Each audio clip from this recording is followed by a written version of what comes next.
l'Assemblée veuille se tenir debout. Bonjour chers frères et sœurs en Christ. Pour le culte de ce matin, nous allons utiliser la liturgie 10, numéro 10, à la page 50.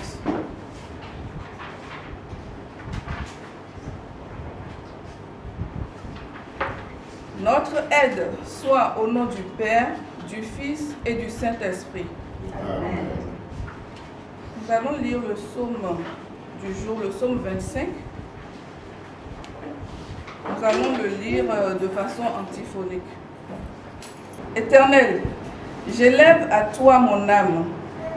Mon Dieu, en toi je me confie. J'ai confiance en cœur, en toi, ne laisse pas pour que je n'ai pas que mes ennemis n'aient pas à mon sujet. Tous ceux qui espèrent en toi ne seront point confondus. Ceux-là seront confondus qui sont infidèles sans cause. Éternel, fais-moi connaître tes voies, enseigne-moi tes sentiers. Conduis-moi dans ta vérité et instruis-moi, car tu es le Dieu de mon salut, tu es toujours mon espérance. Éternel, souviens-toi de ta miséricorde et de ta bonté, car elles sont éternelles. Ne te souviens pas des fautes de ma jeunesse, ni de mes transgressions. Souviens-toi de moi selon ta miséricorde, à cause de ta bonté, ô Éternel. L'Éternel est bon et droit, c'est pourquoi il montre aux pécheurs la voie. Il conduit les humbles dans la justice, il enseigne aux humbles sa voie. Tous les sentiers de l'Éternel sont miséricorde et fidélité pour ceux qui gardent son alliance et son commandement. Amen. Amen. Nous allons exécuter le cantique 35 français. Amen.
Soyez miséricordieux, dit Jésus, comme votre Père est miséricordieux.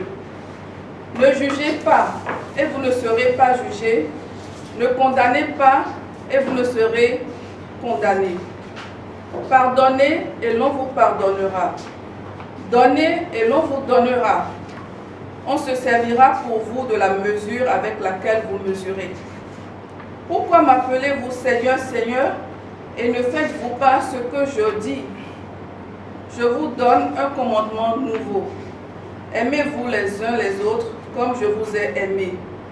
À l'amour que vous aurez les uns pour les autres, tous reconnaîtront que vous êtes mes disciples. Seigneur, aie pitié de moi. Amen. Confessons nos péchés à genoux. Ensemble, nous disons: Ô Dieu, aie pitié de moi dans ta bonté, selon ta grande miséricorde, efface mes fautes. Je connais mes égarements, j'ai péché contre toi seul, et j'ai fait ce qui est mal à tes yeux. Purifie-moi et je serai pur, lave-moi et je serai plus blanc que la neige. Parle-moi d'allégresse et de joie. Ô Dieu, crée en moi un cœur pur, et renouvelle en moi un esprit bien disposé. Ne me rejette pas loin de ta face, et ne me retiens pas ton Esprit Saint. Rends-moi la joie que donne ton salut. Fortifie-moi, afin que je me rencontre. Amen. Amen. Debout, écoutons la déclaration du pardon. Pardonnés et libérés, nous sommes debout pour écouter la déclaration du pardon. J'ai effacé tes transgressions comme une nuit épaisse et tes péchés comme un nuage. Reviens à moi, car je t'ai racheté. Je t'ai appelé par ton nom, tu es à moi. Que Dieu nous mette au cœur l'assurance de son pardon et qu'il nous donne de marcher vers son royaume. Amen. Que l'Assemblée va se tenir debout pour écouter l'évangile retenu pour notre culte, qui se trouve dans Luc 21, 25 à 36. Luc 21, 25 à 36.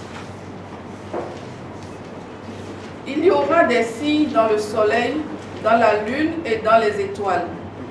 Et sur la terre, il y aura de l'angoisse chez les nations qui ne sauront que faire au bruit de la mer et des flots.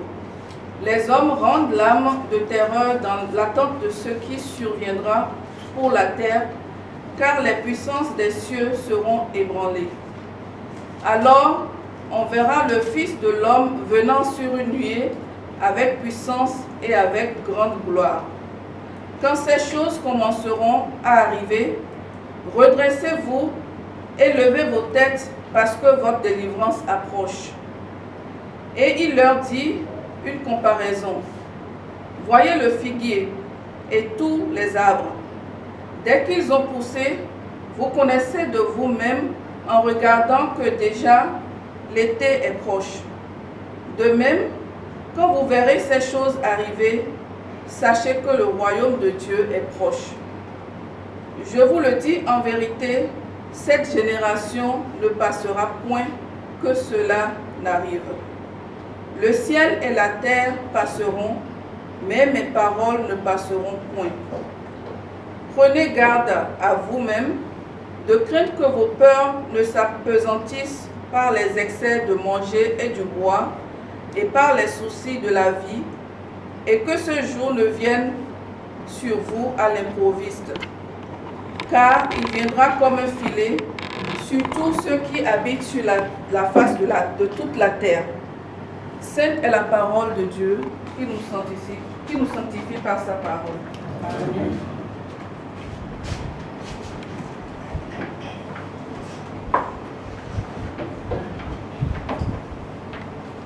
Confessons notre foi chrétienne en disant: Je crois en Dieu, le Père Tout-Puissant, Créateur du ciel et de la terre.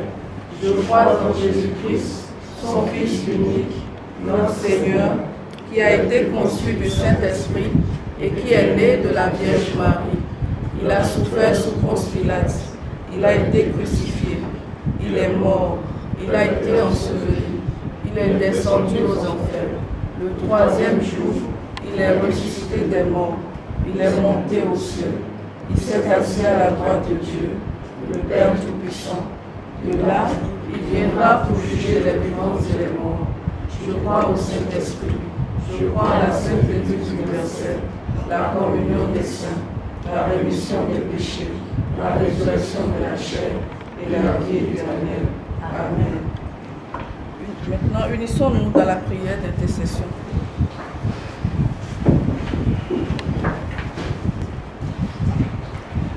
Nous te prions pour les dirigeants de l'Église protestante méthodiste du Bénin. Inspire-les et soutiens-les. Nous te remettons leurs familles. Donne-leur force et courage.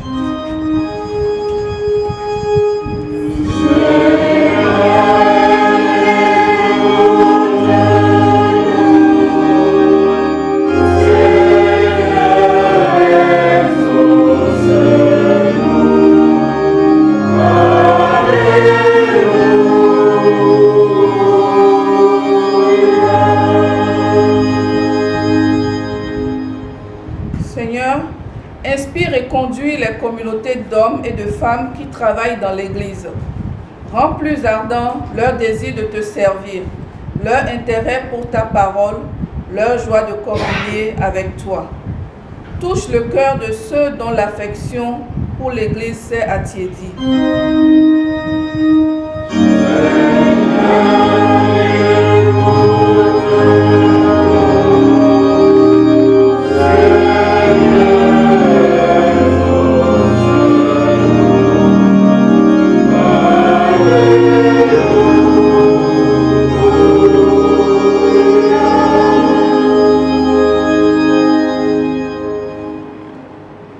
Confions les malades et les infirmes, les détenus, les enfants qui souffrent, les hommes et les femmes qui sont incapables de travailler, les vieillards dont les forces déclinent, les agonisants. Éclaire-les et soutiens-les pour que dans la foi, leurs souffrances prennent un sens et qu'ils se confient en toi. Délivre-les dans ta miséricorde et prends pitié d'eux. Exauce-nous, ô Père, pour l'amour de Jésus-Christ, ton Fils. Amen. Oraison dominicale. Notre Père qui es aux cieux, que ton nom soit sanctifié, que ton règne vienne, que ta volonté soit faite sur la terre comme au ciel. Donne-nous aujourd'hui notre pain de ce jour. Pardonne nos offenses, comme nous pardonnons aussi à ceux qui nous ont offensés. Et ne nous laisse pas entrer dans la tentation, mais délivre-nous du mal. Car c'est à toi qu'appartiennent le règne, la puissance et la gloire, pour le siècle des siècles. Amen. Nous continuons dans notre adoration avec le cantique 136. Cantique 136, gloire à Dieu.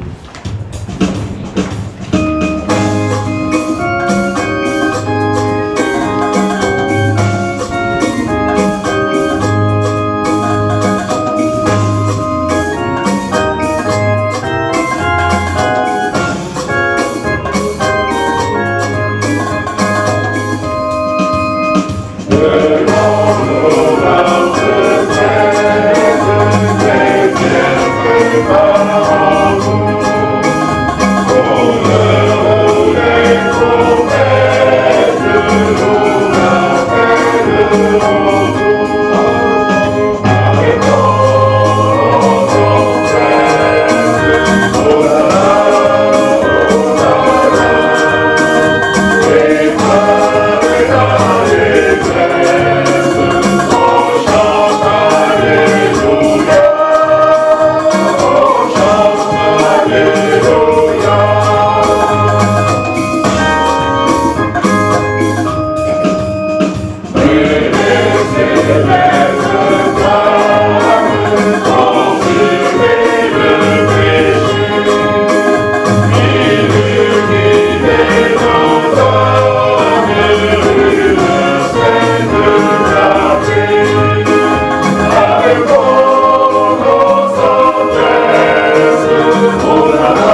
vous présente la pasteur Sophie-Anne Laurent Fèvre, qui est de l'UEPAL. L'UEPAL, c'est l'Union des Églises protestantes de l'Alsace et Lorraine, en France, dans l'est de la France.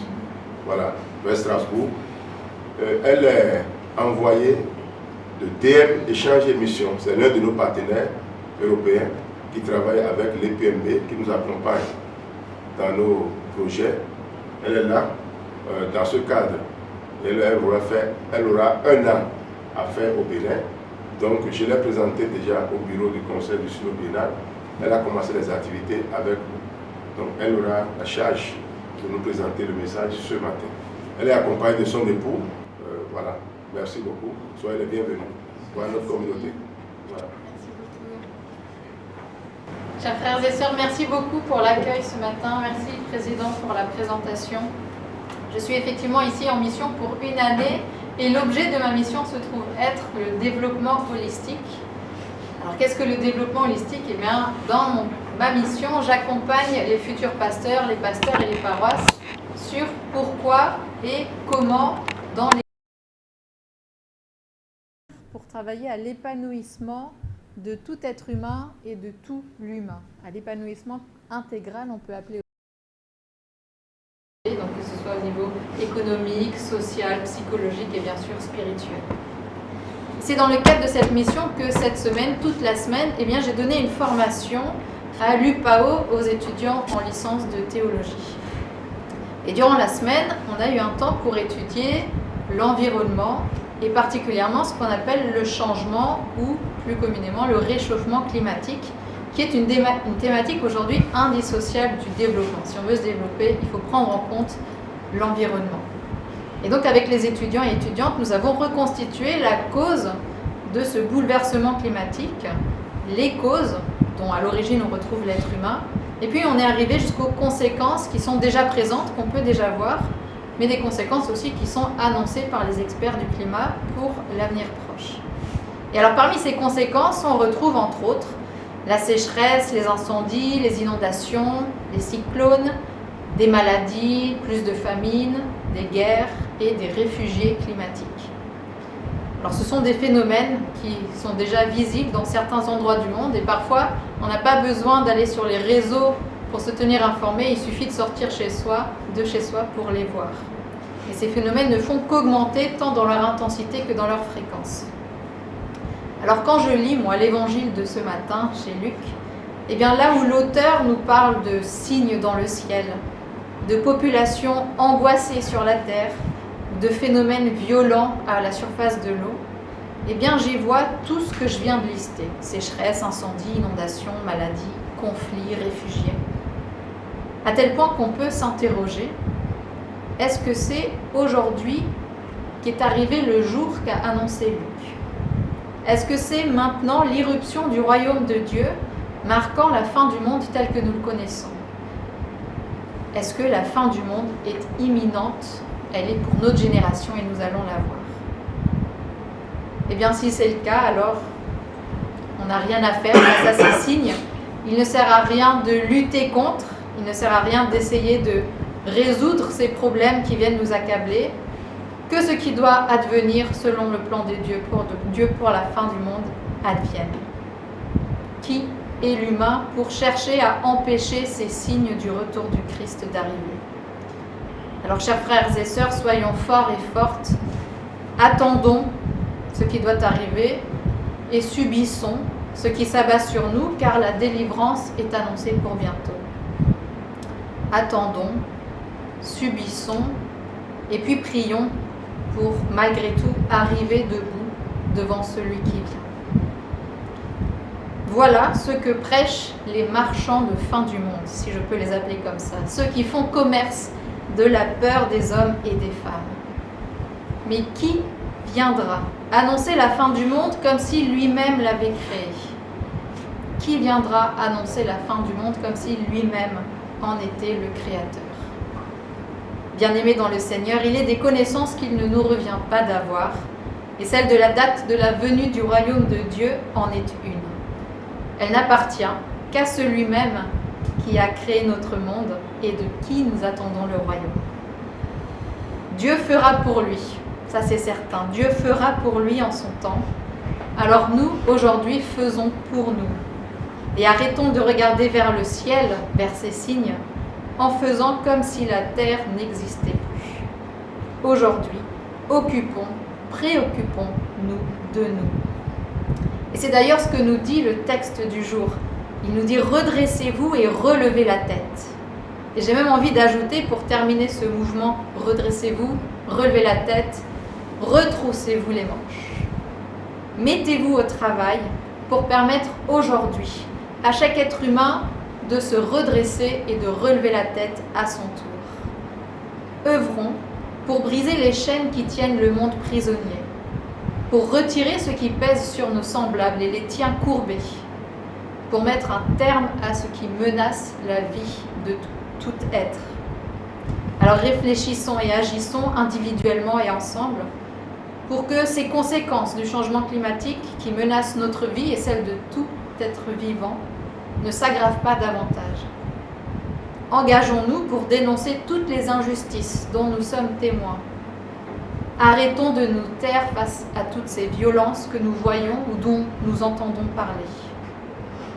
Qu'à travers nous, à travers chacun de nos actes, chacune de nos paroles, toute personne que Dieu met sur nos chemins, eh bien, puisse trouver une occasion de se relever, de retrouver de la dignité, de vivre en paix et en sécurité, dès aujourd'hui.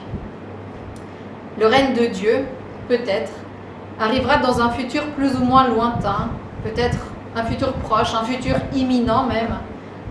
Mais dans tous les cas, ne l'attendons pas les bras croisés, en subissant cette angoisse et cette violence. Mais attendons-le de manière active, en nous battant pour que le figuier dont parle Luc trouve toujours de la bonne terre et qu'il puisse toujours donner de nouvelles feuilles bien vertes. En nous battant pour que la vie soit conservée et qu'elle soit possible ici et maintenant. Et pour que cette vie, elle soit belle. Et faites ceci en priant, sans cesse prier, restez dans la prière, non pas pour vous échapper de ce quotidien, non pas comme une manière de se détourner de la réalité, mais soyez dans la prière afin de renouveler vos forces, de demander à Dieu de vous inspirer, de vous faire savoir la mission à laquelle il vous appelle pour le monde. Bien-aimés dans le Seigneur, si nous ignorons quand reviendra le Christ, nous savons cependant une chose, eh bien c'est qu'il est déjà venu sur terre pour nous. Et voilà ce dont nous voulons nous souvenir en ce premier dimanche de l'Avent, qui ouvre devant nous une route vers la fête de Noël. Et c'est en ça, en cette venue déjà sur terre, que se fonde et que réside notre espérance. L'espérance que la vie est toujours plus forte que la mort, l'espérance que l'amour est toujours plus fort que la haine, l'espérance que la paix a toujours le dernier mot sur la destruction. Alors arrêtons de regarder vers le royaume de Dieu comme si la terre n'existait pas. Mais puisque nous espérons en ce royaume, engageons-nous sur terre pour plus de paix, plus d'amour et plus de vie, et ainsi nous pourrons toucher du doigt et nous rapprocher de ce royaume espéré. Que le Seigneur Jésus-Christ, dont nous nous apprêtons à fêter la venue et dont nous espérons le retour, nous en donne la force, la confiance et l'espérance. Amen. Amen.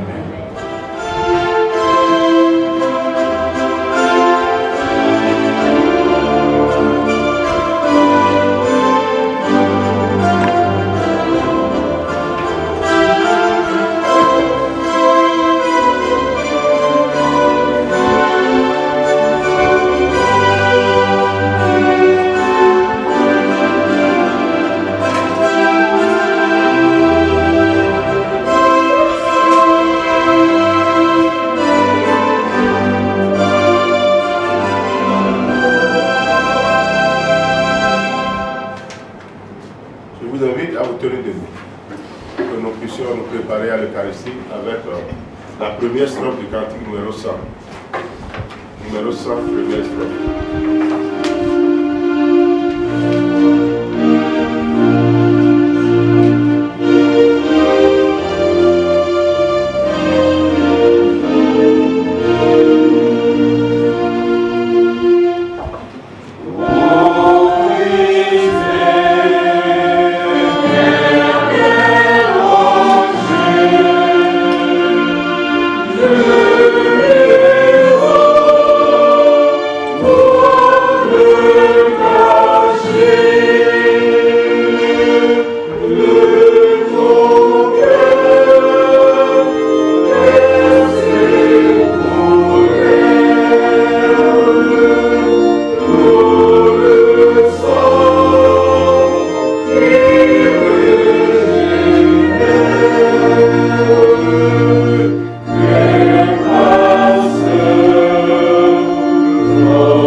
page 88 de notre liturgie de l'Eucharistie, à la page 88.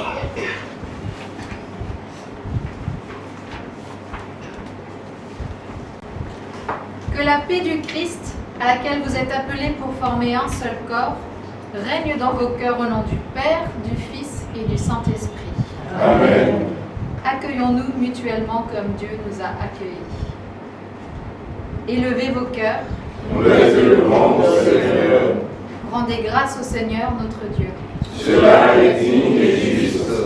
Il est vraiment digne et juste. C'est notre joie et notre salut de te rendre gloire et de t'adorer en tout temps et en tout lieu, Père très saint, Dieu éternel et tout-puissant, par Jésus-Christ notre Seigneur, pour la gloire de ta création et pour ton amour rédempteur. C'est pourquoi, avec l'Église universelle, avec les anges, les archanges et toute l'armée des cieux, nous exaltons et magnifions ton nom glorieux, de gloire à toujours et disant, Saint, Saint, Saint est le Seigneur, toute la terre est remplie de sa gloire, Hosanna au plus haut des cieux. Amen. Je vous invite à vous rasseoir. Nous faisons mémoire, Père saint et juste, de la vie et de l'œuvre de ton Fils, de sa passion et de sa mort en croix, de sa résurrection d'entre les morts et de son ascension à ta droite. Et nous attendons le jour où il viendra dans sa gloire. Il est moment le mystère de la foi. Le soir venu, Jésus se mit à table avec les 12. Pendant le repas, il prit du pain. Et après avoir rendu grâce, il le rompit, il leur donna en disant, prenez, mangez, ceci est mon corps. Nous te bénissons, le Seigneur, car tu as constitué notre vie et toute l'univers dans ce corps. De la même manière, à la fin du repas, il prit la coupe et ayant rendu grâce, il la leur donna en disant, buvez-en tous, car ceci est mon sang, le sang de la réconciliation versé pour vous. Faites ceci en mémoire de moi, toutes les fois que vous en boirez. Loué sois-tu, Père, d'avoir manifesté ton amour à tous les hommes et à toutes les femmes, par le don de ton sang précieux. Notre Père et notre Dieu, envoie sur nous, juste ces espèces de l'Esprit Saint, afin que, par ce pain et ce vin, nous puissions nous unir davantage à ton Fils et les uns avec les autres. Fortifie-nous dans ton service, Seigneur. Encourage-nous de telle sorte que, dans toutes nos épreuves et tristesses, nous puissions persévérer dans la foi à cause de l'espérance qui est placée devant nous, réservée au ciel. Amen. Amen. Nous chantons la deuxième strophe.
Le pain que nous rompons et communion au corps du Christ.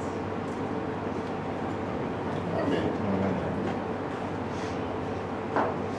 La coupe de bénédiction pour laquelle nous rendons grâce et communion au sang du Christ. Amen.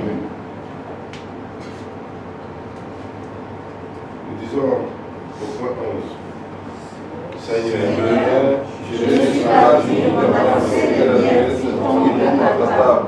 Seigneur, je ne suis pas digne que tu entres chez moi, mais tu as dit, je ne mettrai pas dehors celui qui vient à moi.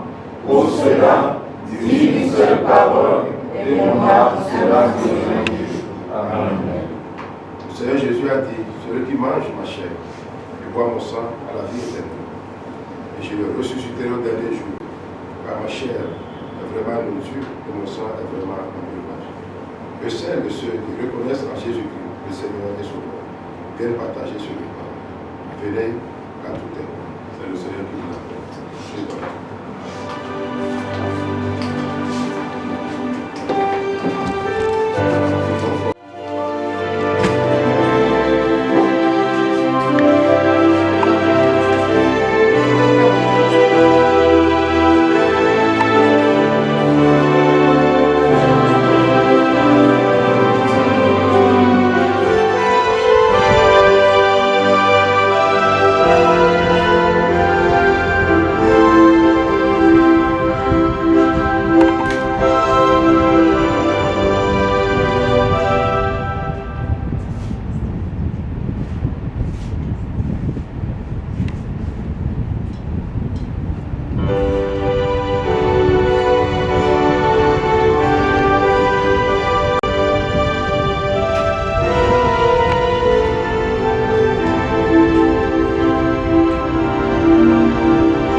Allez en paix et soyez réconciliés les uns avec les autres.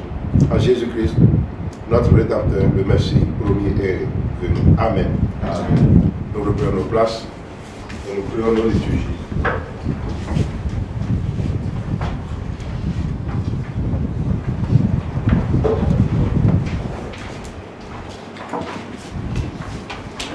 Rendons grâce à Dieu pour ce repas pris en commun avec le ressuscité, pour la force et le réconfort que tu nous as donné par le corps et le sang du Christ. Loué soit le Seigneur. Pour la joie de ce repas pris en communion avec le ressuscité.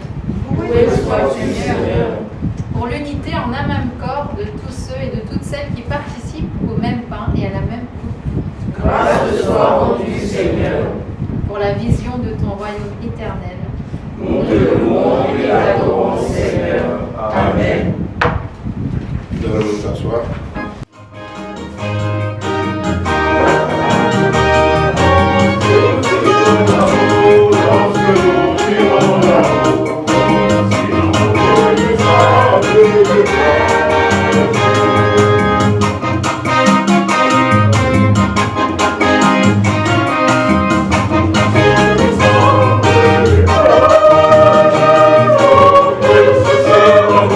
Nostre musica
Allez dans la grâce. Au nom du Père, du Fils et du Saint-Esprit. Amen.